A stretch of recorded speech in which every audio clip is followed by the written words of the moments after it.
people waiting for the geyser to erupt. It's erupting. Oh, it's erupting now, over my shoulder. I'm holding a cup of coffee, not because I want coffee, but because my hands are cold. It's snowing like crazy here, and we will soon be out riding our bikes in this insane storm.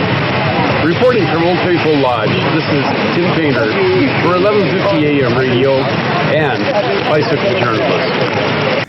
I thought visiting Old Faithful and Yellowstone National Park would be one of the best parts of my trip. As it turned out, it was one of the most difficult. It started at the gate when the ranger told me that the park wasn't really set up for bicyclists, and he was sure right about that. First of all, everybody had told me that there were no shoulders, but even as a city bike rider who's used to a lot of traffic, I had some difficulty with this. Imagine having 6 inches of shoulder and half of that is on bad riprap. So you really only have a very few inches between you and the very traffic that's passing you. To make things worse, you have a lot of drivers who are looking for wildlife, but they're sure not looking for bicyclists, so that makes it a little worse. But to top it all off, we arrived at Old Faithful right before a snowstorm. Sure, we were watching the weather and knew it was coming. We just couldn't ride enough miles in order to get to a place that was safe. Old Faithful was kind of it.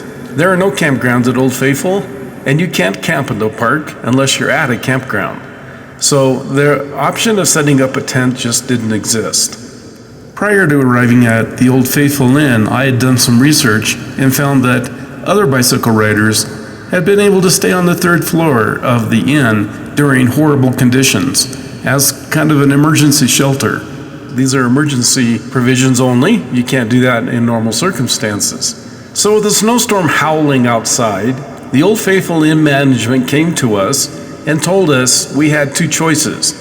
Either we had to rent a room somewhere else in the park, not at that lodge. We would have had to go out in the middle of the night at 10 o'clock at night and find this place for $300, or they were going to rent that room to someone else and they were going to put us out into the snow, into the dark at night.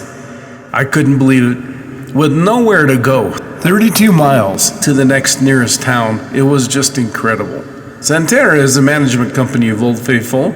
Their interest seemed to be in making a buck, and they really didn't care. Fortunately, we had met an 80-year-old couple who offered to let us sleep on the floor, so we turned the management down for their greedy $300 a night room. The next night, because it was so cold, we stayed at a cabin with no bathroom, filthy floor.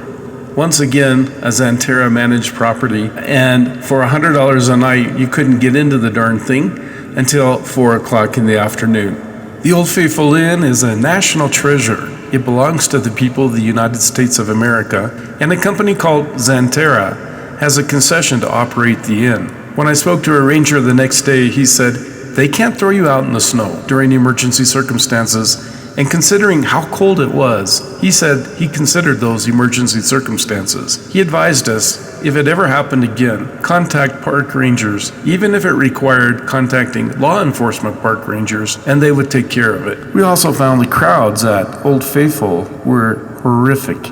One tour bus after another, but at least they were smarter than we were, because most of them were staying outside of the park, where you can get a good value on accommodations compared to the park, and where the meal prices were significantly lower. But they were there to see the spectacular old inn and also to take a look at Old Faithful. So that is a pretty good strategy we learned. If you can get to West Yellowstone, it'll really work for you. We were prepared to camp. We just weren't able to travel the large distances required in order to get from campsite to campsite.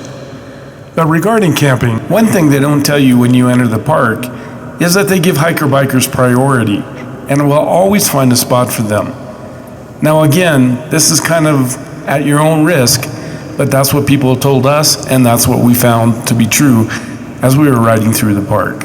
Unfortunately, Xanterra doesn't value hiker-bikers very much, so you end up with the worst spaces in the campground. Showers cost extra for hiker-bikers, but you get 2 showers when you book a normal space. What we found is with 3 or more people, you came out about the same, but you could get a lot nicer spot if you booked as a camper instead of a hiker-biker. Again, that all depends upon room being available. But if you can plan ahead just a little bit, sometimes you can snag a very nice site. Overall, it was a great adventure, and we enjoyed seeing Yellowstone National Park. The lessons we learned were, 1, we shouldn't have told Xanterra management that we were stranded, because they clearly tried to take advantage of us by coming up to us and insisting we rent their final room or they were going to throw us out. 2, Yellowstone is not quite ready for bicycle riders. They are trying to widen some lanes, and we give them credit for that, but at this juncture, they're just not there yet. So